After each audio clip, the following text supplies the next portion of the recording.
અરે કનૈયા જ્યારે કે લાડુ મારવાથી લમણા નહીં ફૂટે હે ભક્ત ના કહેવાય કનૈયા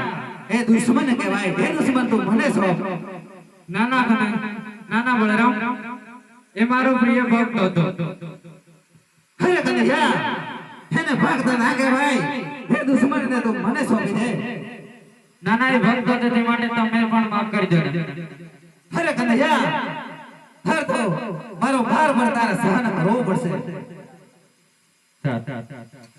હે બળિયો માતારી કહેવાય બળિયો હાધારી કહેવાય